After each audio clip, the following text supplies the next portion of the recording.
Assalamualaikum warahmatullahi wabarakatuh. Perkenalkan, nama saya Putri Dewi Mariani dengan NIM 19016114. Baiklah, di sini saya akan menjelaskan materi tentang gangguan berbahasa, yang mana merupakan materi pembelajaran psikologi linguistik. Yang pertama itu kita masuk kepada pengertian gangguan berbahasa, yang mana gangguan berbahasa berarti halangan, rintangan, atau sesuatu yang menyusahkan seseorang dalam mengucapkan bunyi-bunyi artikulasi atau kata-kata untuk mengekspresikan, mengutarakan, atau menyampaikan pikiran, gagasan, serta perasaan. Yang mana gangguan berbahasa ini merupakan salah satu fokus pembahasan dalam psikologi linguistik, yang mana terdapat beberapa jenis gangguan seperti gangguan keterampilan menyimak, membaca, mendengar, dan juga menulis. Berikut ini ada jenis-jenis gangguan berbahasa. Yang pertama itu gangguan berbahasa secara biologis, yang kedua gangguan berbahasa secara kognitif, yang ketiga gangguan berbahasa secara psikogenetik, yang keempat gangguan berbahasa secara linguistik. Baiklah, selanjutnya kita masuk kepada jenis-jenis gangguan. Yang pertama yaitu kita masuk kepada gangguan berbahasa secara biologis, yang mana gangguan berbahasa secara biologis ini disebabkan oleh ketidaksempurnaan organ.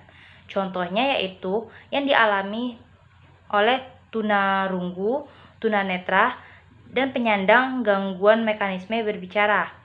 Yang mana faktor yang mempengaruhinya itu yang pertama yaitu gangguan akibat ketidaksempurnaan organ seperti tunarunggu dan juga tunanetra. Yang kedua yaitu gangguan pada mekanisme berbicara, yang mana gangguan pada mekanisme berbicara ini merupakan ketidaksempurnaan organ wicara, yang mana kemampuan ketidaksempurnaan organ wicara menghambat kemampuan seseorang memproduksi ucapan atau perkataan yang sejatinya terpadu dari pita suara, lidah, otot-otot yang membentuk rongga mulut, serta kerongkongan dan paru-paru. Selanjutnya kita masuk kepada jenis gangguan yang kedua, yaitu gangguan berbicara secara kognitif. Yang pertama ada demensia, yang mana istilah demensia ini mencakup diagnosa yang luas sebagai simptom dalam kemunduran intelektualitas akibat perubahan jaringan sel di otak. Yang mana orang yang menderita demensia ini menunjukkan banyak gangguan seperti agnosia, yang merupakan kesulitan mengendalikan objek melalui rangsangan indera. Yang kedua yaitu apraksia, yang merupakan ketidakmampuan melakukan perbuatan kompleks dan tangkas menurut kehendak. Yang ketiga itu ada amnesia atau gangguan memori, keempat perubahan kepribadian, perubahan perilaku, dan juga kemudahan dalam segala macam fungsi intelektual. Di mana semua gangguan ini menyebabkan kurangnya berpikir sehingga ekspresi verbalnya diwarnai dengan kesukaran menemukan kata-kata yang tepat. Yang kedua yaitu Huntington's disease atau HD, yang merupakan kelainan genetik atau neurodegeneratif prosesif yang mengakibatkan kemunduran motorik, kognitif, dan kejiwaan. Yang ketiga yaitu skizofrenia, yang merupakan gangguan berbahasa akibat gangguan berpikir, yang mana seorang penderita skizofrenia dapat berbicara harus terus-menerus, yang mana ocehannya hanya merupakan ucapan verbal semula dengan sedikit tambahan atau dikurangi beberapa kalimat.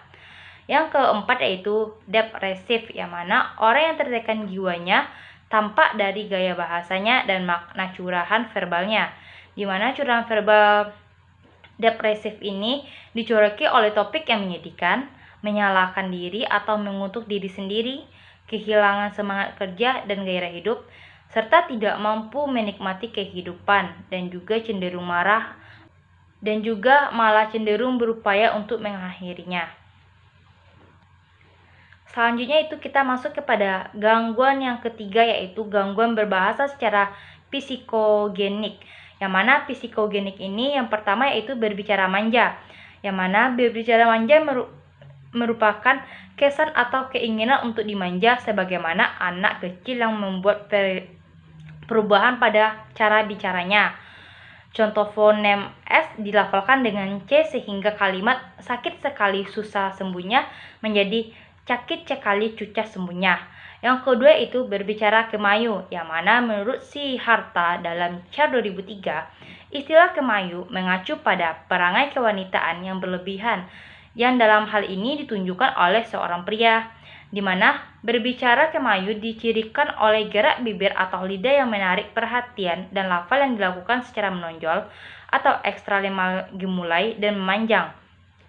Meskipun berbicara jenis ini tidak langsung termasuk gangguan berbahasa, tetapi dapat dipandang sebagai gangguan identitas kelamin.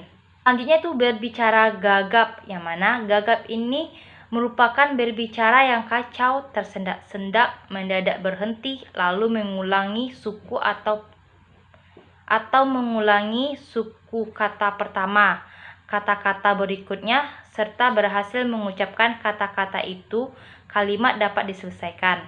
Yang mana penderita gagap kerap tidak berhasil mengucapkan suku kata awal, hanya berhasil mengucapkan konsonan atau vokal awalnya dengan susah payah sehingga bisa menyelesaikan kalimatnya. Keempat itu berbicara lata, yang mana lata atau ekolalia ini merupakan perilaku beo atau menirukan ucapan orang lain. Selanjutnya kita masuk kepada gangguan keempat, yaitu gangguan berbahasa secara linguistik. Yang pertama itu adanya masalah kefasihan, di mana pada sebagian penutur masalah ini tidak lebih banyak bersifat psikologis.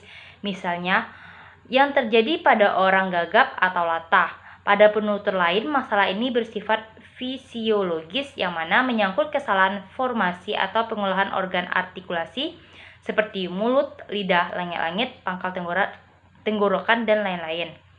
Yang kedua itu masalah bahasa tulis, yang mana masalah ini dialami oleh penyandang aleksia, yang mana aleksia atau yang lebih populer disebut dengan dileksia merupakan gangguan berbahasa yang menyebabkan kesulitan membaca, menulis, atau mengelola informasi linguistik secara tertulis. Sekian materi yang saya sampaikan. Di sini saya akan menyimpulkannya, yaitu di mana gangguan berbahasa berarti halangan, rintangan, dan juga sesuatu yang menyusahkan seseorang dalam mengucapkan bunyi-bunyi artikulasi atau kata-kata untuk mengekspresikan, mengatakan, serta menyampaikan pikiran, gagasan, dan perasaan. Sekian dari saya. Bila ada kesalahan saya mohon maaf. Assalamualaikum warahmatullahi wabarakatuh.